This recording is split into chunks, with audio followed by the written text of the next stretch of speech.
My name is Michael Blackshear, and I am the principal of Cardinal Ritter College Prep High School. Okay.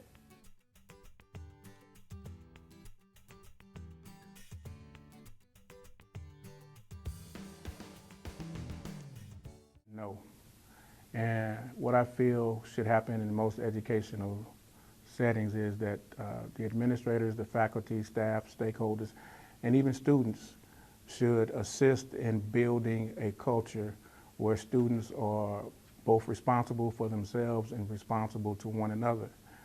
And it's been my experience that when that happens and when that takes place, uh, suspension and expulsions are still a vehicle to deal with inappropriate student behavior, but they don't become the main vehicle in dealing with student misbehavior.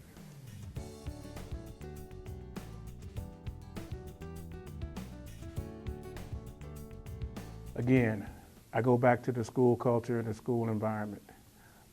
If students are in an environment where they feel safe, and not just safe from violence, but safe in understanding that the adults there in the building care for them and support them in their daily efforts, that would remedy a lot of the concerns and issues and problems that schools face.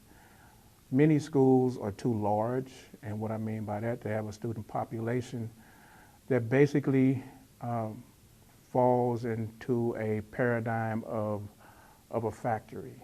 If we put enough students, or if we can put as many students as we can into this environment, and if we're supposed to be doing the same thing with them, which is to educate or teach them, then they all should come out the same.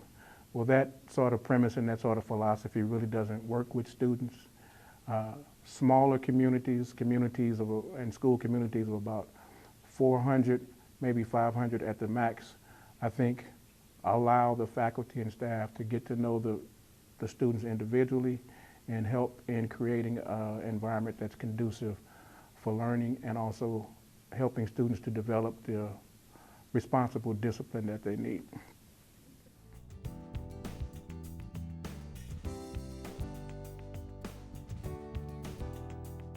Zero tolerance can be looked upon two different ways. Zero tolerance can be looked at from one aspect, meaning that if a student behaves incorrectly, there will always be a consequence or some sort of consequence. And that consequence does not necessarily always mean detention or suspension or an expulsion. Depending upon the severity of what you're dealing with, it could be a conference with the student, a conference with the student and the parent, and any other stakeholder that may be involved in the particular matter. So a zero tolerance from that aspect means that we're always going to deal with our students when they act inappropriately.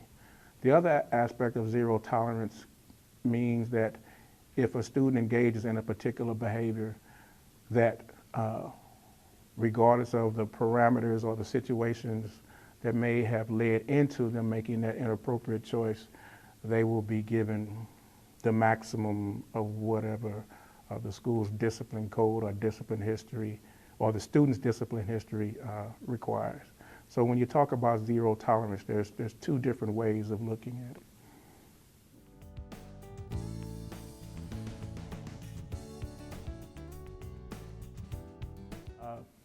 Again, I'd like to go back to the original question.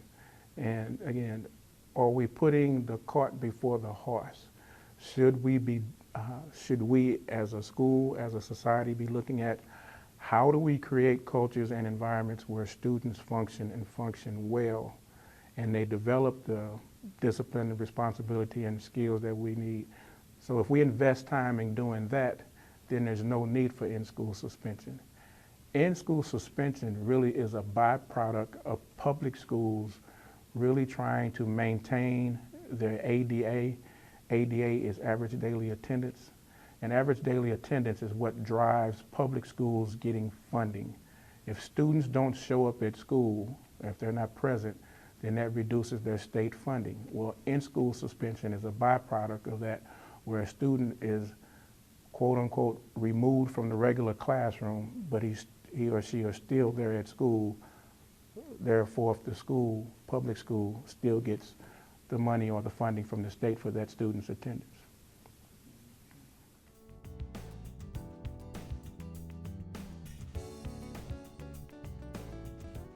Investing time in creating a culture and an environment where students are encouraged, they're supported, they want to be at school because of what the school is providing them from a holistic point of view, not just the academics or the learning that's taking place, but also their individual development.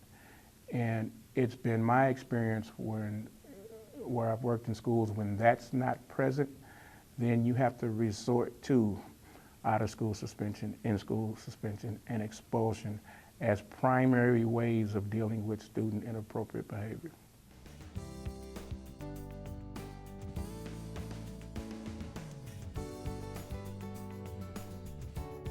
I think first and foremost, what's a little bit different about Cardinal Ritter College Prep and some of the other schools that I've worked in is that first and foremost, there is a Catholic or Christian identity associated with the school. And the students come there with an expectation to do well. You know, some people say it's because their parents pay money, and I beg to differ with them. It's not about paying money, because the long and the short of it, through the state funding, parents are always paying for their child's education. But it's about, again, developing a culture and a climate where students can come and feel accepted. They know what the expectations are, and the faculty and staff allows them and supports them and holds them accountable to meeting those particular expectations.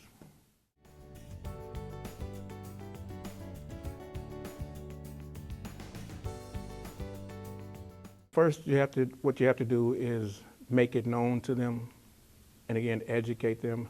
But even students who come to our school who may not come from a particular faith-based background, or may come with a faith-based background that's different than being raised in a Catholic church,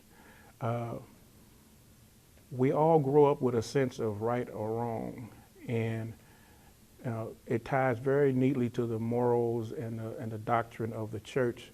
But children from an early age know the difference between right and wrong, and it's just building upon that expectation and that premise and helping to establish. I mean, it's not uncommon that a student will come to a school like Cardinal Ritter and maybe have not experienced an environment where they are expected to do certain things. And it's a challenge and it's a growth process for them. But as long as they're willing to work toward, and we have the resources to support them, the lack of a faith-based experience in the past doesn't prohibit them from going on and doing great things. I mean, it's well known that 80% of the students who attend Cardinal Ritter College Prep are non-Catholic. Now, many of them come from Christian-based backgrounds, but again, they're not all Catholic students.